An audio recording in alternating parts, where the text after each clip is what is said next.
یا اللہ اس ہوٹل پر رش لگا دے۔ ہماری فیکٹری کے قریب ایک ناشتہ پوائنٹ ہے، اکثر وہاں ناشتہ کرنے جاتے ہیں۔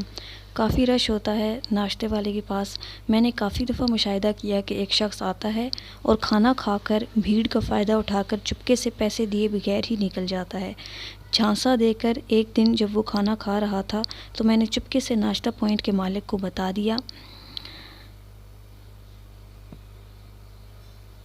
کہ وہ والا بھائی ناشتہ کر کے بغیر بل دیے رش کا فائدہ اٹھا کر نکل جاتا ہے۔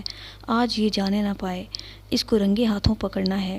آج میری بات سن کر ناشتے والا مالک مسکرانے لگا اور کہنے لگا کہ اسے نکلنے دو، کچھ نہیں کہنا اس کو، بعد میں بات کرتے ہیں۔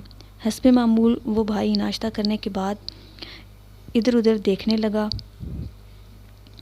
جھانسا دے کر چپکے سے نکل گیا۔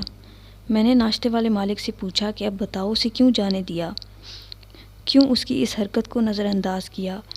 جو جواب اس ناشتے والے مالک نے دیا وہ جواب میرے 14 طبق روشن کر گیا۔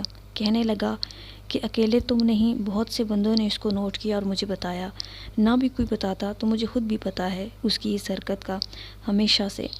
کہنے لگا یہ سامنے بیٹھا رہتا ہے اور جب دیکھتا ہے کہ میری دکان پر رش ہو گیا ہے تو چپکے سے آ کر کھانا کھا کر نکل جاتا ہے۔ میں ہمیشہ اس کو نظر انداز کر دیتا ہوں اور کبھی نہیں روکا، نہ پکڑا، نہ کبھی بے عزت کرنے کی کوشش کی، کیونکہ مجھے لگتا ہے کہ میری دکان پر رش ہی اس بندے کی دعا سے لگتا ہے۔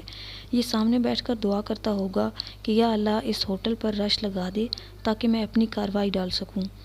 اور سچ میں رش ہو جاتا ہے ہمیشہ جب یہ آتا ہے۔ میں اس کے اور اللہ تعالیٰ کے درمیان اس دعا اور قبولیت کے معاملے میں ٹانگ اڑا کر اپنی بدبختی کو دعوت نہیں دینا چاہتا۔ یہ میری طرف سے نظر انداز ہوتا رہے گا اور ہمیشہ ایسے کھانا کھاتا رہے گا، تو بھی میں کبھی اس کو پکڑ کر بے عزت نہیں کروں گا۔